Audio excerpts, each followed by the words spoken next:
Directed mode is now available for Citadel, and I wanted to test if we could create a better camo strat for critical kills than what's currently being used on standard mode. The best strategies I've seen are creating an infinite amount of zombies by starting the Lion Sword incantation in the sword room and then getting all your kills elsewhere so that the incantation is never completed. I also wanted to test this against the oil trap strategy that grants critical kills to whatever gun you have equipped without having to shoot any zombies. We'll do both strategies on the newly released directed mode and standard mode to see if there's a clear winner. I gotta be honest, I was pretty surprised with the results. Before we jump into the strategies, I do want to go over my base loadout just to give you a couple pointers that I think will help a lot when doing these strategies. Obviously, equip a gun that you want to get critical kills for because that's the whole point of trying to grind out these strategies. One thing to consider is there's certain guns that are a little more difficult to get critical kills with, especially ones pack-a-punch like the LR762 and the GS45 because they shoot explosives. So I'll make sure to go over which strategies to use for which guns. The two things I would definitely equip are going to be the decoy grenade and the ether shroud because it's just going to make getting out of tight situations so much easier. The lethal is up to you, but the oil trap strategy does require Molotovs, so having it as your default selection will make it a lot easier. For augments, the most important thing is to have the Picky Eater augment for Vulture Aid because it allows you to pick up equipment that is dropped on the ground that matches what you have currently equipped, meaning you can get your decoys and Molotovs back by just killing zombies and running over their bodies. The initial setup for all of these strategies is going to be pretty similar. You'll need to enter the castle, unlock Pack-a-Punch, talk to Craft, collect a stamp, pick up the Lion Sword, and then complete the quest steps associated with it. Once you've done all of that, head into the sword room where we can start the first strategy.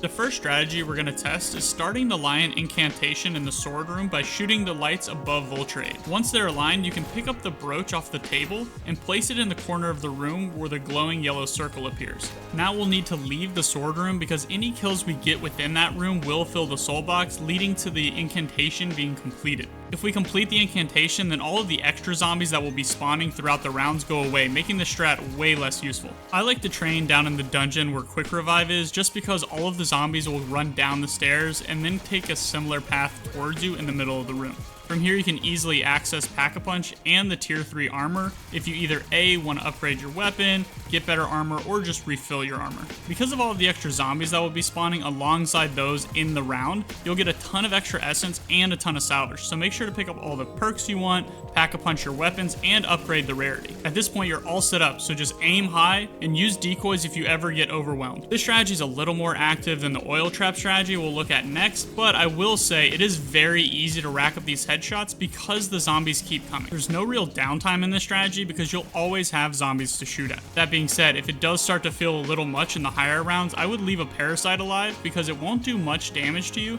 but it won't progress the next round, and the zombies will continue to come down the stairs because of the incantation not being completed. When I think back to other strategies I've used in the past, like the Liberty Falls rooftop strat on top of the bank, or the comms room on Terminus, this is by far a better strategy. I know it's nothing new, but it's such a more efficient strategy than the ones we've used previously. That being said, when I posted about the new directed mode on YouTube and TikTok, everyone lit me up about the oil trap strat. Everyone was saying how much quicker and more efficient it was, so I had to give it a shot. For this strategy, we'll still need to go through the same quest steps to get to the light incantation, but then we'll go out to the castle walls using the traps underneath the gates. One oil trap is located near Deadshot Daiquiri, and the other near Speed Cola. Before you start the strategy, I would make sure at the very least you have Vulture Aid, so that we can utilize Picky Eater to get more decoys and Molotovs picked up from the ground when zombies die. If you have any extra essence, I would probably pick up more armor plates or Juggernog. We're not going to need to Pack-a-Punch our gun because the Molotovs will do all of the killing for us. It is super important that the gun that you're trying to camo grind for is equipped when the zombies are being killed by the Molotovs, so you should see the progression occur if you're holding the correct weapon. The zombies will mainly be coming from the castle, so we'll want to stand on the opposite side of the trap, close to the perk machines. For the trap near Speed Cola, you'll want to stand on the same side as the switch, just on the other side of the wall in the corner, and throw your Molotov to the opposite side. You won't take any fire damage, and pretty much every zombie will die as soon as they touch the fire. Doppelgas may cause a little bit of stun damage, and parasites can damage you, so I typically just shoot them. Technically, you could leave them alive and allow them to turn into Doppelgas if you're trying to get Opal. It's not until about round 40 that the trap will not last long enough to take out all the zombies in a round.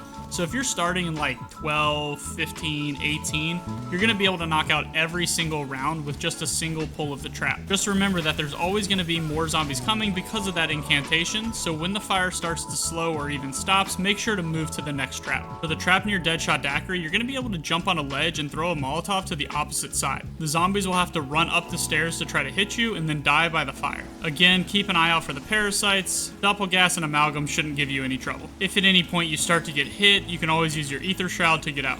Also, if it's not charged, you can pull out the Lion Sword and do the ability to generate all of your health back. And then you can just rinse and repeat. Every time the trap ends, run to the other side and vice versa. I will say in the earlier rounds, it's not as effective as the other strategy, but once you start to get to the 40s, 50s, and higher, it becomes way quicker because of the amount of zombies that are spawning. Also, in the higher rounds, you're gonna get a lot more special and elite zombie kills. If you're going for Opal or Nebula, it will count those kills towards the weapon if you have it equipped. In terms of total effort, this one is pretty low because all you have to do is run through a trap, turn it on, chuck a Molotov, and sit in a corner. In the 40s, I started to get more than 100 critical kills per minute, which outdoes the dungeon strategy just a bit. If I only had an hour to grind and you asked me to choose between the two strategies, I probably would still go with the one training in the dungeon over this, just because at round 12, it really doesn't do much compared.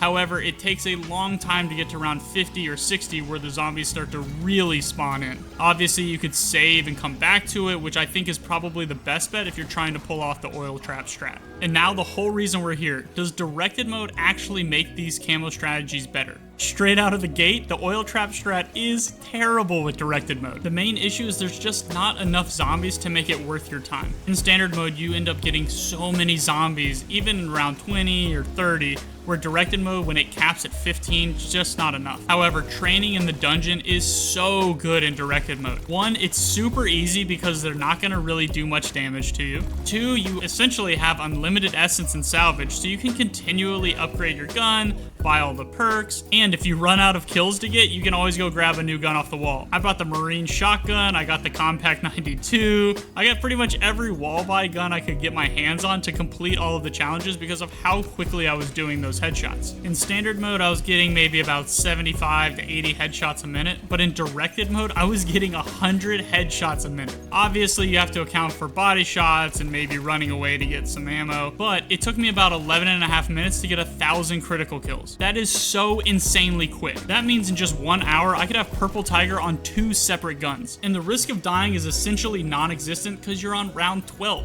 You have all the perks, you have all the money you could ever need, so it just makes it so much more stress-free. I ended up just throwing on some YouTube videos, some music, whatever, just to chill because it was so easy. I'm honestly shocked at how many kills I was able to rack up to the point where I was actually running out of guns on the map to get critical kills with. I would have kept the save going, but I had to test all these other strategies, so I ended up losing that save. But I had tons and tons of kills.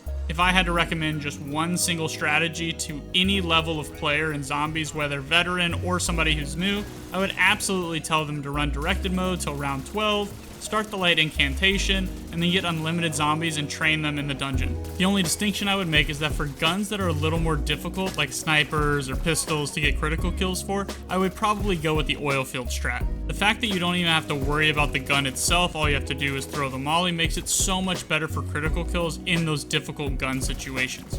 Let me know if you agree with this strategy or if I'm missing one, because honestly, I'm always on the lookout for more strategies.